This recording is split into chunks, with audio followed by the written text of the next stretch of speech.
오늘은 시편 145편의 말씀을 통해 예배 속에 담아야 할 고백이란 제목으로 하나의 말씀을 나누도록 하겠습니다. 믿음이 참 좋은 며느리가 있었습니다. 그런데 시어머니는 신앙생활 안 해요. 그러니까 교회 다니는 이 며느리를 날마다 핍박하고 힘들게 합니다. 그럼에도 불구하고 이 며느리는 자신을 핍박하는 시어머니를 위해서 날마다 눈물 흘리며 기도하고요. 그리고 정말 힘들 때는 찬송가를 불렀다라고 합니다. 여러 찬송가가 있지만 그 중에 이제 찬송가 너 시험을 당해라는 찬양을 부르면서 큰 위로를 받았습니다. 거기 보니까 우리 구주의 힘과 그의 위로를 빌라 주님 내 편에 서서 항상 도우시리. 내가 핍박은 당하지만 하나님이 나를 항상 도우실 것을 믿으면서 신앙생활을 합니다. 근데 그럼에도 불구하고 이 시어머니가 며느리를 향한 이 핍박이 멈추지 않는 거예요. 그래서 같이 신앙생활하는 이 교우들이, 성도님들이 이 며느리를 돕기 위해서 시어머니를 전도하려고 합니다. 그래서 많은 교인들이 어느 날 이 시어머니를 찾아갔습니다. 그리고 이런 얘기를 했대요. 할머니, 예수님 믿으세요. 그리고 교회에 나오세요. 우리 할머니의 우리 며느리가 얼마나 눈물 흘리면서 할머니를 위해서 날마다 기도하는지 아세요? 그러니까 할머니, 교회에 나오세요. 근데 그 할머니가 뜻밖의 이런 이야기를 합니다. 그거 다 왕 내숭 떠는 거야. 나도 며느리가 노래하는 거 들어본 적이 있는데 날마다 이 시어머니를 이겨보려고 노래 부르는 거 나 날마다 듣고 있어. 아니, 깜짝 놀랐어요. 아니, 어떤 노래를 불렀길래 그러십니까? 그러니까 이런 얘기를 합니다. 뭐라더라? 너 시험일 당해 범죄치 말고 너 용기를 다해 늘 물리쳐라. 너 시험이 이겨 새 힘을 얻고. 누굴 이기라고요? 시험이를 이겨라. 그리고 시험이를 그래서 힘내라 라는 찬양으로 우리 시어머니가 오해를 했던 것 같습니다. 여러분, 찬양은 우리로 하여금 기쁨을 주고요, 찬양은 우리로 하여금 감사합니다. 여러분, 어떤 찬양을 좋아하시고 어떤 찬양을 즐겨 부르십니까? 여러분에게 한 가지 이제 질문이 있습니다. 우리가 이렇게 찬양하잖아요. 그리고 다윗도 찬양했고 우리 수많은 사람들이 찬양하는데 우리가 믿는 예수님도 우리처럼 찬양을 했을까요? 찬양을 안 했을까요? 구약 백성들이, 그리고 다윗이, 그리고 우리가 찬양하는 것처럼 예수님도 이 땅에 내려오셨을 때 우리처럼 찬양을 하나님께 올려드렸을까요? 안 올려드렸을까요? 예수님은 당연히 찬양하셨습니다. 마태복음 26장 30절에 보니까 이에 그들이 찬미하고 감람산으로 나아가니라. 똑같은 말씀이 마가복음 14장 26절에도 나옵니다. 이에 그들이 찬미하고 감람산으로 가니라. 그들이라고 불리는 사람들이 하나님을 찬양했다라는 내용이 나옵니다. 그렇다면 하나님을 찬양했던 그들이 누구일까? 그들이 누구인지를 알기 위해서는 그 앞에 나와 있는 내용들, 누가 어떤 일을 했는지 보면 알 수 있습니다. 마태복음 26장이나 마가복음 14장 모두 다 같은 내용입니다. 바로 예수님께서 제자들과 함께 유월절 만찬, 최후의 만찬을 함께 하신 후에 그들이 하나님을 찬미했다라는 내용이 나오게 됩니다. 당시 모든 유대인들은 유월절이 되면 유월절 만찬을 하게 됩니다. 유월절 만찬은 그냥 밥 먹는 것이 아니라 여러 순서들이 있어요. 여러 순서들이 있는데 그 맨 마지막에 하는 것이 잔을 듭니다. 그리고 그 잔을 하나님께 올려드립니다. 그래서 그 잔의 이름은 성취의 잔이라는 것을 듭니다. 하나님, 이 모든 것이 성취되기를, 이루어지기를 원합니다라는 성취의 잔을 올려드려요. 근데 이 성취의 잔을 마시기 전에 모두가 부르는 찬양이 있습니다. 모두가 똑같이 시편 115편부터 118편을 부르게 됩니다. 그리고 아까 박전 전사님이 처음에 얘기했던 것처럼 시편 136편을 불러요. 그는 선하시며 그 인자하심이 영원함이로다, 이것을 찬양하게 됩니다. 그러니까 예수님은 제자들과 함께 유월절 만찬을 드시면서 최후의 만찬을 다 드신 후에 제자들과 함께 이 시편의 말씀으로 하나님을 찬양하고 그리고 하나님을 경배하고 그 다음에 기도하기 위해서 감람산에 가신 것을 알 수 있습니다. 이렇게 유월절 만찬 때만 하나님을 찬양한 것이 아니라 우리 예수님은 다른 어떤 말씀보다 하나님의 말씀을 전할 때 이 시편 말씀을 인용해서 다른 사람들에게 설교할 때가 참 많았습니다. 마태복음 21장 16절에 보면 예수님께서 시편 8편 2절 말씀을 인용합니다. 예수님께서 예루살렘에 입성하실 때에 수많은 사람들이 호산나 했죠. 근데 거기에 어린아이와 젖먹이들도 하나님을 찬양했던 그 부분을 이렇게 이야기합니다. 쉬운 성경입니다. 그래서 예수께 따지듯 물었다. 이 바리새인들이 따지는 겁니다. 당신은 이 아이들이 뭐라고 하는지 듣고 있는 것이요. 예수께서 말씀하셨다. 다 듣고 있어. 당신들은 어린이들과 젖먹이들의 입까지도 주님을 찬송할 것이라 라고 기록된 성경 말씀, 시편 8편 2편의 말씀을 읽어보지 못하였어. 그러니까 예수님은 평소에도 시편을 찬양했고 시편 말씀을 읽으셨고 시편 말씀을 암송하셨고 그것으로 하여금 하나님을 찬양한 것을 알 수 있습니다. 근데 예수님만 찬양했냐? 그건 아니죠. 예수님을 통해 이 땅에 세워진 가장 아름다운 것이 있습니다. 바로 교회입니다. 예수님이 찬양하셨던 것처럼 예수 그리스도의 보혈의 값으로 세워진 교회들도 늘 하나님을 찬양했던 것을 알 수 있습니다. 바울이 에베소 교회 성도들에게 편지를 씁니다. 성도들이여 신앙생활 이렇게 해야 됩니다 라고 쓴 것이 에베소서입니다. 에베소서 5장 19절 말씀 우리가 다 같이 함께 읽겠습니다. 시작. 시와 찬송과 신령한 노래들로 서로 화답하며 너희의 마음으로 주께 노래하며 찬송하며 라고 되어 있습니다. 에베소 교회 성도들에게만 얘기한 게 아닙니다. 골로새 교회 성도들에게도 골로새서 3장 16절을 통해 이렇게 말하고 있습니다. 다 같이 읽겠습니다. 시작. 그리스도의 말씀이 너희 속에 풍성히 거하여 모든 지혜로 피차 가르치며 권면하고 시와 찬송과 신령한 노래를 부르며 감사한 마음으로 하나님을 찬양하고. 여러분, 그들의 말씀이 풍성하게 거하는 것처럼 서로 말씀으로 가르치는 것처럼 또 중요한 게 뭐냐? 감사한 마음으로, 때로는 시로, 때로는 찬송으로, 때로는 신령한 노래로 감사하면서 하나님을 찬양할 것을 성경은 말씀하고 있습니다. 이렇게 구약 백성이나 다윗이나 예수님이나 초대교회 성도들이 늘 하나님을 찬양했던 것처럼 오늘 우리도 하나님을 찬양하는 자의 삶을 살아야 됩니다. 근데 여러분, 지난 일주일을 한번 생각해 보세요. 지난 일주일 동안 여러분이 부른 찬양이 우리가 예배 이 말씀 드리기 전에 불렀던 그 찬양 4곡이나 5곡이 여러분이 일주일 동안 부른 찬양의 전부였다면 우리는 이사야서 43장 21절 말씀에 불순종하는 겁니다. 이사야 43장 21절은 이렇게 말씀하죠. 이 백성은 내가 나를 위하여 지었나니 나의 찬송을 부르게 하려 함이라. 여러분, 우리는 하나님을 찬양해야 됩니다. 승리할 때 찬양해야 되죠. 그리고 감사할 때도 찬양해야 되지만 다윗은 실패할 때도 찬양했습니다. 광야에서 홀로 있을 때도 찬양했습니다. 두려움과 염려와 근심으로 뜬 눈으로 밤을 지샐 때도 하나님을 찬양했던 것처럼 우리 하나님을 찬양하길 원합니다. 언제요? 월, 화, 수, 목, 금, 토, 주일. 우리 날마다 하나님을 찬양해야 됩니다. 여러분, 월요일은 왜 찬양해야 됩니까? 월요일은 원래 찬양하는 날입니다. 화요일 날은 화가 나도 찬양하는 날입니다. 수요일은 수없이 찬양하는 날입니다. 목요일은 목이 터져라 하고 여러분 찬양하셔야 됩니다. 금요일은 금방 했는데 또 찬양하는 날입니다. 토요일은 토라져도 찬양하는 겁니다. 주일날은 주구장창 찬양하는 날입니다. 여러분, 날마다 주님을 찬양하는 우리 모두가 되기를 주님의 이름으로 축원합니다. 아멘. 아멘. 오늘 저희가 보고 있는 시편 145편도 다윗의 찬송입니다. 찬송. 그렇죠? 이 다윗은 어제 새벽 예배 말씀드렸던 것처럼 시편 145편은 히브리어 알파벳 순서로 이것을 찬양한 것입니다. 그래서 이걸 알파벳 시편이라고 이야기하는데 시편에만 있는 것이 아니라 예레미야, 애가, 잠언 그리고 나홈이라는 곳에도 이 알파벳 순서로 하나님을 찬양한 것을 알 수 있습니다. 시편에도 9편, 25편, 34편 그리고 37편, 111편, 112편, 119편 그리고 오늘 저희가 보고 있는 145편이 히브리어 알파벳 순서로 하나님을 찬양한 거죠. 그러니까 어제 새벽 예배 이런 말씀드렸죠. 기억은 감사하며 하나님 찬양하라. 니은은 나의 모든 것 대신 하나님을 찬양하라. 다 함께 찬양하라. 리을 제가 어제 뭐라 그랬죠? 라일락 꽃향기 주신 하나님을 찬양하라. 이렇게 찬양하는 게 오늘 시편 145편의 말씀입니다. 근데 놀라운 것은 다윗이 지금 고백하고 있는 이 21구절 모든 구절에는 하나님이 어떤 분인가를 구절마다 다 고백하고 있다는 거예요.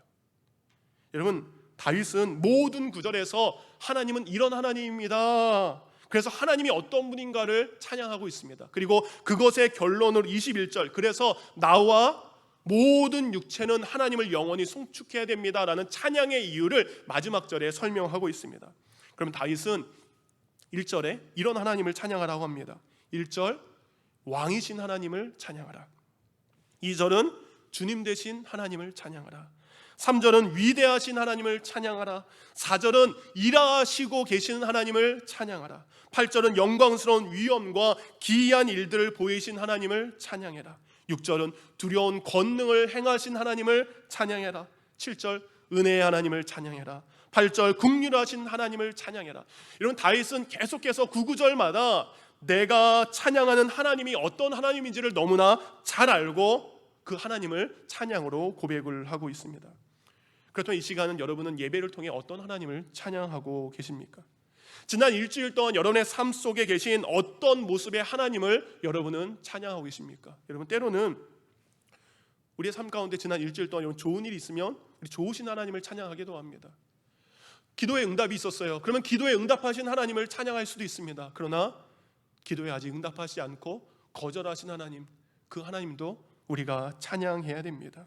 때로는 마음에 평화를 주신 하나님을 찬양할 수도 있지만 때로는 죄로 인해 두려운 마음이 있을 때도 우리는 하나님을 예배하고 찬양해야 됩니다. 지금 예배하는 여러분의 고백 속에는 무엇을 담고 하나님께 드리고 있고 어떤 하나님을 여러분은 예배하고 있습니까? 아직 우리가 어떤 하나님을 고백해야 되는지, 어떤 하나님을 예배해야 되는지 모른다면 오늘 다윗처럼 아름다운 고백을 담아 하나님 앞에 우리가 찬양하고 예배하는 귀한 시간이 되기를 주님의 이름으로 축원합니다. 그렇다면 우리의 예배 가운데 어떤 고백을 담아야 됩니까? 다윗은 첫 번째 14절부터 17절까지 넘어진 나를 일으켜 세우시는 하나님을 찬양하고 있습니다. 14절부터 말씀 16절까지 말씀을 읽도록 하겠습니다. 함께 읽습니다. 시작.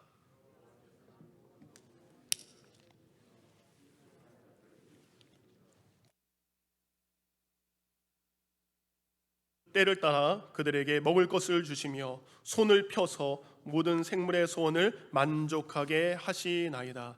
아멘. 다윗의 인생에는 참으로 많은 내려놓음의 시간이 있었고 참으로 많은 좌절을 경험한 인생을 살았습니다. 여러분, 사람들의 시기에 의해서 다윗이 넘어지기도 했고요, 그리고 사울 왕의 권력에 의해서 그는 짓눌려 숨을 못 쉬기도 했습니다. 하지만 하나님께서는 다윗처럼 소외되고 쓰러진 사람들, 그들을 하나님의 손으로 귀하게 받쳐주신 것을 오늘 다윗은 고백을 합니다. 사람들은요, 등급을 매깁니다. 고기에 등급을 매기듯이 사람의 등급은 뭐예요?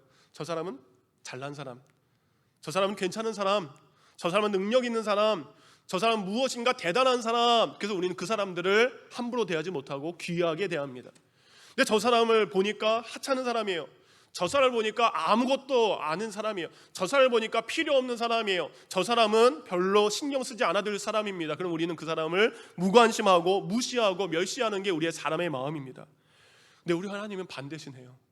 우리 하나님은 오히려 소외된 사람, 그들을 아픔의 눈으로 바라보시고 그들을 귀하게 여기시고 그들을 붙잡으시는 게 우리 하나님의 마음입니다. 하나님께서는 도망치다 쓰러진 다윗을 붙잡고 계십니다. 짓눌려서 숨조차 쉴 수 없는 다윗을 하나님은 그의 손으로 일으켜 세워주십니다. 오늘 본문 14절을 세 번역은 이렇게 번역을 하고 있습니다.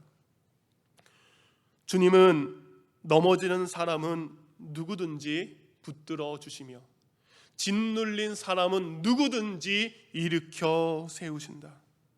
우리 하나님은 우리의 연약함을 아시고 도와주시는 하나님입니다. 그러니까 다윗은요, 넘어졌을 때마다, 숨을 쉴 수 없는 그 고통 가운데 있을 때마다 무엇합니까? 오직 하나님만을 바라봅니다. 왜냐하면 하나님께서 하나님을 앙망하는 자들, 하나님을 바라보는 자들, 그들을 때를 따라 그들을 도와주시기 때문입니다. 15절에 모든 사람의 눈이 주를 앙망하오니 주는 때를 따라 그들에게 먹을 것을 주시며. 하나님을 바라보는 자에게 하나님은 때를 따라 그의 손으로 그를 일으켜 세우십니다. 1866년 켄터키라는 그 시골에서 토마스 키숑이라는 사람이 한 아이가 태어나게 됩니다. 여러분, 이 아이는 자라면서 굉장히 명철했대요. 똑똑하고 공부도 되게 잘했다라고 합니다. 그래서 자기가 다니던 학교에서 16살에 그 학교의 선생님이 되어서 아이들을 가르치기 시작했다라고 합니다. 그리고 21살에는 신문사에서 편집을 하는 편집자의 직업을 갖게 되었다라고 합니다. 그 예수님을 모르고 살다가 토마스가 27살 되었을 때 그가 참석한 부흥회를 통해 예수님을 영접하게 됩니다. 예수님을 사랑하게 되고 그는 자신의 일생을 하나님께 맡기기 시작합니다. 그리고 1903년 그가 37살이 되었을 때 그는 감리교단의 목사로서 안수를 받게 됩니다. 여러분, 16살 때부터 아이들에게 가르쳤던 사람이 얼마나 말을 잘하겠습니까? 신문사의 편집자로서 얼마나 글을 잘 쓰겠습니까? 목사로서 필요한 모든 것을 가르쳤어요. 이제 37살의 이 목사는 사람들에게 잘 설교할 수 있고 잘 하나님의 복음을 전할 수 있는, 그래서 이제는 인정받는 목회자가 될 줄 알았습니다. 근데 그가 그렇게 목회를 시작했지만 정말 목회를 시작한 지 얼마 되지 않아서 건강상의 이유로 그가 더 이상 목회를 할 수 없게 되었습니다. 목회를 중단하고 켄터키주에서 저 멀리 있는 뉴저지에 있는 감리교에서 운영하는 요양원으로 이제 40살도 안 된 목회자가 들어가게 됩니다. 이제 40살도 안 된 그 목회자, 정말 장래가 촉망받았던 그 목회자가 이제는 남은 인생을 양로원에서 여생을 보내야 됐습니다. 얼마나 큰 좌절과 절망이 그에게 찾아왔겠습니까? 그런 절망의 순간 토마스는 이런 이 고백을 합니다. 내가 목사가 아닌 한 사람의 연약한 인간으로 하나님을 찬양하고 싶습니다. 내가 목사로서 사람들에게 말하는 설교는 할 수 없지만 나는 오직 하나님 한 분만을 위해 나의 믿음을 찬송으로 담아 주님 앞에 고백합니다. 그래서 그는 사람들에게 말하지 않고 하나님 앞에 찬송의 시를 써서 하나님 앞에 찬양하기 시작합니다. 그가 그러던 어느 날 예레미야 애가 3장 23절 말씀을 어느 날 아침에 묵상하게 되었다라고 합니다. 공동 번역은 이렇게 돼 있어요. 그 사랑, 그 자비 아침마다 새롭고 그 신실하심 그지 없어라. 하나님의 사랑은 아침마다, 하나님의 자비하심은 아침마다 나에게 은혜를 베푸십니다. 여러분, 이 말씀을 묵상한 후에 이제는 몸이 연약해서 아무것도 할 수 없는 그가 자신의 인생 가운데 자비의 은혜를 베푸실 그 신실하신 하나님의 감사의 시를 써내려 가기 시작합니다. 그가 쓴 시입니다. 오 신실하신 주 내 아버지여, 늘 함께 계시니 두려움 없네. 그 사랑 변찮고 날 지키시며 어제나 오늘이 한결같네. 봄철과 또 여름, 가을과 겨울, 해와 달, 별들도 다 주의 것. 만물이 주 영광 드러내도다. 신실한 주 사랑 나타내네. 내 죄를 사하여 안위하시고 주 친히 오셔서 인도하네. 오늘의 힘되고 내일의 소망 주만이 만복을 내리시네.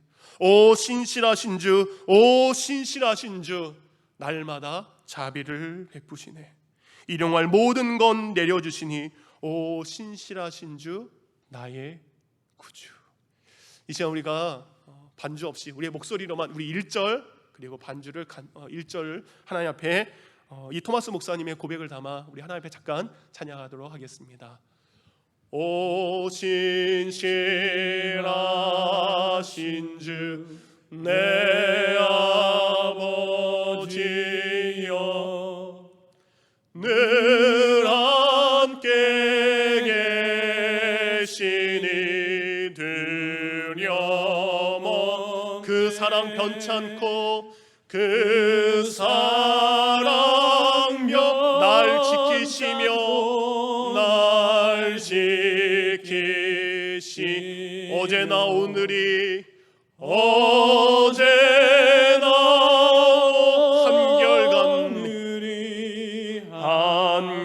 한결같 오 신실하신 주 오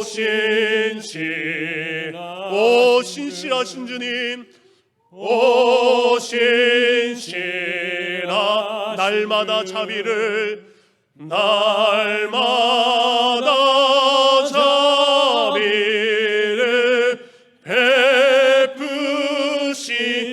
일용할 모든 것 일용할 모 내려주시니 오 신실하신 주 오 신실한 나의 구주 나의 구주.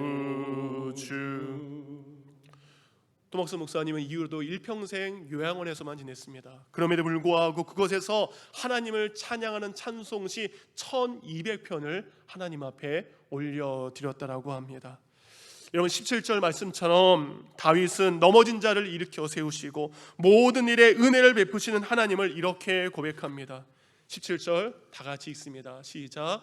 여호와께서는 그 모든 행위에 의로우시며 모든 일에 의로우시도다. 하나님은 그 모든 일에 은혜를 베풀어 주십니다. 사랑하는 성도님들, 지금 사람이나 때로는 환경을 인해 넘어져 계십니까? 때로는 고난과 스트레스와 질병에 짓눌려 계십니까? 그때마다 우리는 사람을 원망하고 우리 자신을 절망의 깊은 눈 속에 빠뜨리는 것이 아니라 넘어진 나를 일으켜 세우시는 그 하나님을 앙망하시기 바랍니다.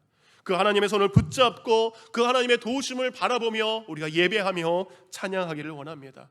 그럴 때 다윗을 일으켜 세우신 그 하나님의 손이 저와 여러분의 손을 인도하실 줄 믿습니다. 하나님은 그 모든 것에 은혜를 베푸시기에 오늘도 주님을 찬양합니다. 두 번째, 우리가 하나님을 찬양할 때 왜 찬양해야 됩니까? 기도할 때 내게 임재하신 하나님이기에 하나님을 찬양합니다. 18절과 19절에 다윗은 고백하죠.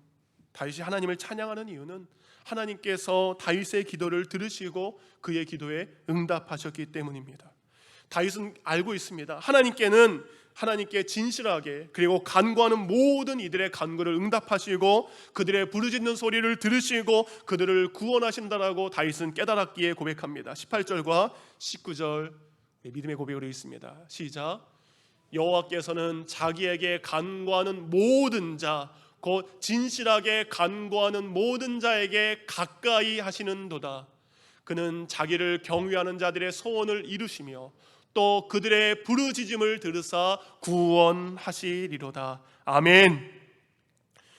이런 다윗의 여러 고백이 있지만 저는 개인적으로 시편 34편의 고백을 굉장히 은혜를 받습니다. 시편 34편은 다윗이 사울 왕의 핍박을 피해서 블레셋이라는 나라로 망명을 갑니다. 근데 그곳에서 아비멜렉이라는 왕이랑 그의 신하들에게 위험을 당하게 됩니다. 그래서 목숨을 잃을 수 있는 절체절명의 위기의 순간 다윗은 그들에게 미친 채 합니다.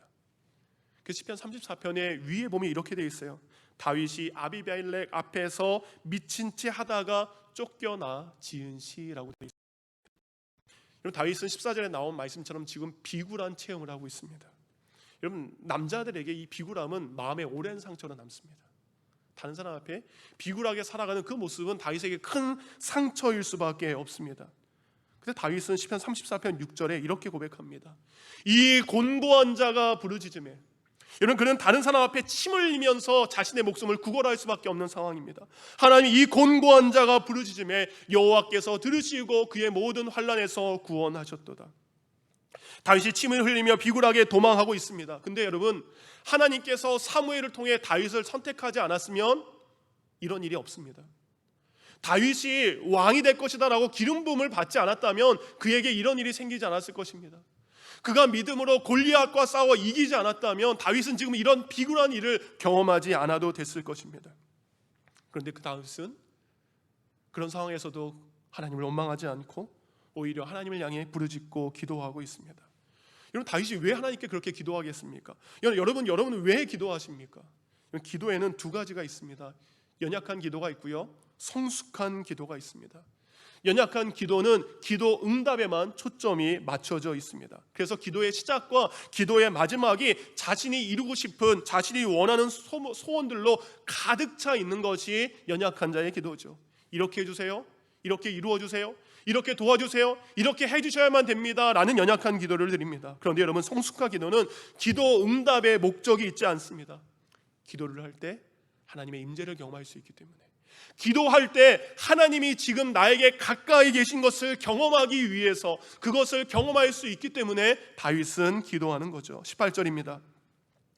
여호와께서는 자기에게 간구하는 모든 자, 곧 진실하게 간구하는 모든 자에게 가까이 하시는도다. 아멘. 여러분, 우리가 기도할 때 하나님은 우리 가까이 계시는 하나님이십니다. 그래서 우리가 오늘 예배를 통해서 기도할 때 하나님은 예배드리는 그곳에, 비록 가정이라 할지라도, 우리가 본당에서 예배드린다 할지라도, 하나님께 기도한 마음으로 예배하는 그곳에 하나님은 가까이 가십니다. 요즘에 제가 성도님들과 하는 것 중에 하나가 도전하는 게 있어요. 제 목사로서 제가 여러분이 가까이 갈 수 없잖아요. 요즘에 신방할 수 없으니까. 여러 가지로 통화할 일들이 있죠. 통화하면 통화 맨 마지막에 특별히 그분이 밥을 하지 않는 이상, 운전하지 않는 이상 끝날 때마다 제가 꼭 기도로 끝내드립니다. 서로 볼 수는 없지만 기도를 통해 여러분에게 가까이 가고 싶은 그 마음을 가지고 기도해드리고 있어요. 여러분, 저에게 뜬금없이 전화하셔도 됩니다. 저에게 이의 없이 전화하셔도 됩니다. 그럼 제가 끊을 때 여러분과 여러분의 가정을 위해서 기도해드리겠습니다. 우리가 기도할 때에 하나님은 우리 가까이 오십니다. 우리 가까이 오셔서 우리의 기도, 그래서 여러분, 우리가 기도할 때 하나님이 지금 나와 함께 하시는 것을 알기에 나와 함께 하신 하나님을 다윗은 찬양하고 있는 것입니다. 예수님께서는 요한복음 6장 26절에 자신을 찾아오는 무리들을 향해서 이렇게 이야기하셨습니다. 예수께서 대답하여 이르시되 내가 진실로 진실로 너희에게 이르노니 너희가 나를 찾는 까닭은, 우리가 기도하는 까닭이, 혹시 우리가 하나님을 찾는 까닭이 표적을 본 까닭이 아니요 떡을 먹고 배부른 까닭이로다. 오병이어를 기적을 통해 예수님께 배부름 받은 사람들이 이제는 배가 꺼지자 예수님을 찾아다니기 시작합니다. 헤매기 시작합니다. 그리고 마침내 그들과 예수님이 마주쳤습니다. 그리고 주님은 그들이 자신을 찾아온 이유를 정확히 이야기하셨습니다. 우리가 예수님을 찾아온 이유는 주님이 주신 떡에 배불렀기 때문입니다. 존 비비어가 쓴 임재라는 책에 이런 내용이 나옵니다. 예수님께서 보여주신 기적의 표적들은 그가 곧 메시아라는 놀라운 사실을 알려주기 위한 것이다. 하지만 무리의 관심은, 사람들의 관심은 그저 줄인 배를 채우는 것뿐이었다. 그들은 예수가 어떤 분인지 아는 것보다 그분이 주시는 음식을 더 원했고 그것으로 만족했다. 우리 주변에도 이런 사람들이 많습니다. 평상시에는 연락이 없다가 어떤 필요가 있을 때만 누군가에게 전화해서 다가오는 사람들이 있는 것처럼, 혹시 우리도 하나님이 필요한 것이 아니라 하나님께서 주시는 서원 성취에만 우리가 매달려 있는 것은 아닙니까? 오늘 우리가 예배드리고 있습니다. 우리가 지금 이 예배를 드리는데 여러분, 가정에나 이곳에서 드리는 예배, 여러분 나를 위한 예배입니까? 아니면 하나님을 찬양하기 위한 예배입니까? 여러분, 이 예배를 통해 우리가 하나님을 만나는 예배입니까? 아니면 그냥 습관적으로 드리는 예배의 한 부분입니까? 우리가 예배를 통해 하나님을 찾으면 하나님 우리를 가까이 오셔서 우리를 만나 주십니다. 그렇게 우리가 하나님을 만날 때 그 다음에 기도의 응답이 있는 것입니다. 기도의 응답이 먼저가 아니라 하나님과의 만남이 먼저인 줄 믿습니다. 사랑하는 성도님들, 우리의 자녀들이 하나님을 가까이 할 수 있도록 우리 부모님들이 좀 도와주셔야 됩니다. 다음 주부터 약간 바뀌는 게 있습니다. 좀 이따 집사님들과 얘기할 텐데, 예고, 예꿈, 뉴스 아이들, 지금까지는 우리 전도사님들이 영상을 만들어서 예배 영상을 미리 보내드렸죠. 그럼 애들이 지금 볼 수도 있고 오후에 볼 수도 있죠. 그렇다 보니까 애들이 예배 영상을 보는 시간이 다 다를 수밖에 없어요. 근데 그전에는 어떻게 했습니까? 교회에서 정해진 시간에 예배를 드렸죠. 그래서 일부 예배가 끝난 다음에 찬양을 틀어드릴 거고요. 그 뒤에 이어서 10시 20분이나 25분쯤에 예고, 예꿈, 주일학교 영상을 바로 이어서 예배 시간에 지금 유튜브 영상을 송출하는 것처럼 그 시간에 송출해 드릴 겁니다. 그리고 2부 예배를 드린 다음에 2부 예배 끝난 다음에 찬양 한 곡하고 이어서 뉴스 전도사에 만든 예배 영상을 보여드릴 겁니다. 그럼 아이들이 비록 교회에서 함께 예배 드리지 못하지만 우리 아이들이 정해진 시간에 하나님을 가까이 하는 예배 습관을 들일 수 있도록 도와드릴 겁니다. 물론 여러 가지 사정으로 그 시간에 못하는 아이들은 저희가 보내드리기 때문에 오후에 봐도 되죠. 그렇지만 가급적이면 아이들이 정해진 시간에 하나님께 가까이 나가서 예배할 수 있는, 그래서 하나님을 경외할 수 있는 자들이 될 수 있도록 여러분들께서 도와주시기 바랍니다. 우리가 진실로 우리가 한절히 하나님을 찾으면 하나님 우리에게 가까이 오시는 줄 믿습니다. 그러게 다윗은 그 하나님을 찬양하고 있는 것입니다. 마지막 세 번째입니다. 다윗은 나를 붙잡아 주신 하나님을 찬양합니다. 내가 기도할 때 가까이 오신 하나님을 찬양합니다. 세 번째, 사랑하는 나를, 사랑하는 자를 보호하시는 하나님을 찬양하고 있습니다. 다윗은 알고 있습니다. 하나님께서는 하나님을 사랑하는 자들을 보호하시고 악한 자들을 멸하신다라고 약속을 하셨습니다. 20절 말씀입니다. 여호와께서 자기를 사랑하는 자들은 다 보호하시고 악인들은 다 멸하시리로다. 하나님께서는 하나님을 사랑하는 자들을 보호하시고 악인들로부터 지켜주십니다. 우리가 다윗의 인생을 쭉 보면 사무엘상 18장부터 그의 인생이 좀 달라지기 시작합니다. 골리앗과의 전쟁 후 사람들은 다윗은 만만이요 사울은 천천이라는 이야기가 나오죠. 그때부터 사울 왕의 마음 가운데 다윗에 대한 시기심이 되겠죠. 그래서 다윗은 그때부터 사울에게 죽을 위험을 당하게 됩니다. 하나님을 찬양하고 사울을 위로하기 위해서 찬양하던 다윗에게 사울 왕은 창을 2번이나 던져서 그를 죽이려고 합니다. 그가 도망해서 집으로 갔을 때 수많은 군사를 보내서 다윗의 집에 사람을 보내 죽이려고 합니다. 다윗이 이제는 광야로 도망갔을 때 그는 사울 왕은 3,000명의 군사를 보내서 그를 죽이려고 쫓아다니고 있습니다. 이렇게 시작된 다윗의 도망자의 삶은 광야에서 10년이라는 기간 동안 이어집니다. 10년 동안 사울과 3,000명의 군사들이 다윗을 죽이려고 했지만 하나님은 그 모든 것으로부터 다윗을 보호하셨습니다. 잠언 8장 17절 말씀이 너무나 은혜로운 말씀이죠. 나를 사랑하는 자들이 나의 사랑을 입으며. 다윗이 하나님을 사랑했더니 하나님이 다윗의 사랑을 알고 하나님의 사랑을 입혀주셨고, 나를 간절히 찾는 자가 나를 만날 것이다. 하나님은 다윗을 사랑하기 때문에 그의 삶을 보호하셨고 인도하셨습니다. 그래서 다윗은 언제나 주 안에서 여러분 안전했습니다. 그런데 여러분, 하나님께서 하나님을 사랑하는 자들을 보호하신다는 것을 우리가 오해할 때가 있습니다. 코로나19에 안 걸리고 나쁜 병에 안 걸리고 차 사고 안 나고 이런 것만, 하나님이 이런 것으로부터만 우리를 보호하신다라고 우리는 오해할 때가 있습니다. 여러분, 교회 다니는 성도도, 믿는 성도, 신앙생활 잘하는 성도도 코로나19에 걸릴 수 있습니다. 병에 걸릴 수 있습니다. 사업에 실패할 수도 있습니다. 그래서 만약 하나님께서 우리가 생각하는 방법으로만 우리를 보호하신다면 성경의 기록에 지워져야 될 게 너무나 많아요. 다윗이 사울에게 쫓겨다니는 그 위험의 이야기가 지워져야 됩니다. 요셉이 종으로 팔려간 이야기, 고난의 이야기가 지워져야 됩니다. 예수님이 우리를 위해서 십자가에 달려 돌아가신 그 고난의 이야기도 성경에서 지워져야 됩니다. 사도 바울이 복음을 증거할 때 수많은 강도와 핍박을 만난 것도 그 모든 것에서 지워져야 됩니다. 그 모든 것에부터 보호받지 못했지 않습니까? 믿음의 사람들도 아프고 상하고 찢겨지는 고난이 있습니다. 그래서 여러분, 하나님이 보호하신다라는 것의 이 궁극적인 의미는 그런 것으로부터 보호하시는 것만 의미하는 것이 아니라 우리의 영혼을 보호하시는 것입니다. 우리의 믿음을 보호하시는 것입니다. 우리가 하나님을 사랑하는 그 사랑을 지키시고 보호하는 겁니다. 그러니까 하나님께서는 우리가 환경과 고난에 의해서 넘어져 주신 것이 아니라 하나님은 하나님을 사랑하는 우리의 그 마음, 예수님께서 우리에게 주신 그 복음의 능력, 그 모든 것으로 우리에게 찾아온 고난과 시련을 감당하고 이겨낼 수 있도록 바로 보호하신다는 겁니다. 그래서 로마서 8장 35절과 37절은 이렇게 말씀하고 있습니다. 제가 읽어드립니다. 누가 우리를 그리스도의 사랑에서 끊으리요?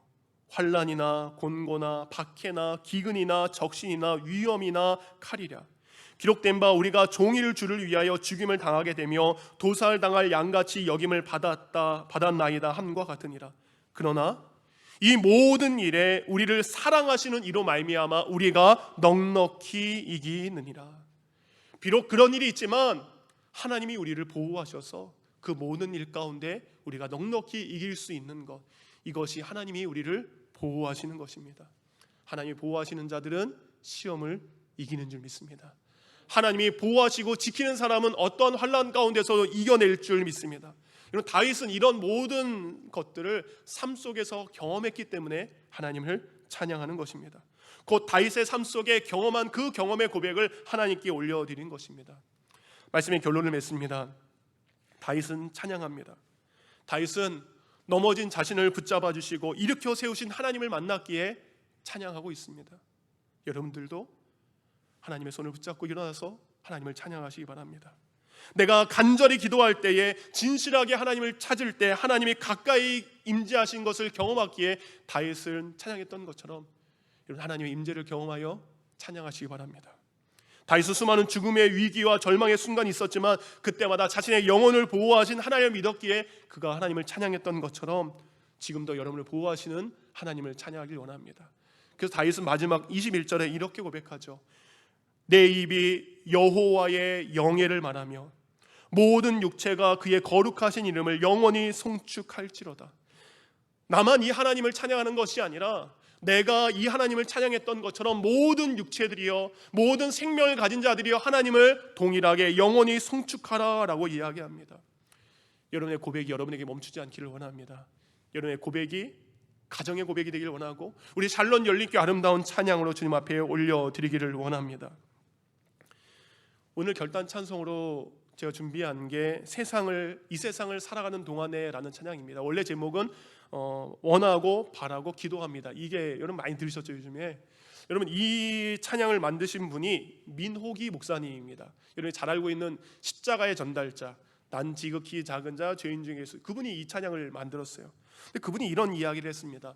여러분, 찬양의 반대말이 뭔지 아십니까? 찬양의 반대말이 뭘까요? 찬양의 반대말은 바로 교만입니다. 교만하면 찬양하지 않습니다. 그 찬양이란 나는 작아지고 주님만 커지는 것입니다. 나는 낮아지고 주님은 높아지는 것입니다. 나는 비워지고 주님이 넘쳐나는 것입니다. 나는 버려지고 주님만 얻는 것입니다. 나는 녹아지고 주님만 보이는 것입니다. 나는 없어지고 주님만 계시는 것입니다. 나는 죽고 주님만 사는 것, 이것이 찬양하는 자의 아름다운 삶의 고백인 줄 믿습니다. 다윗이 그 하나님을 찬양했던 것처럼 이 시간 우리 이 세상을 살아가는 동안에 이 가사의 고백을 나의 고백으로 담아 주님 앞에 찬양하도록 하겠습니다.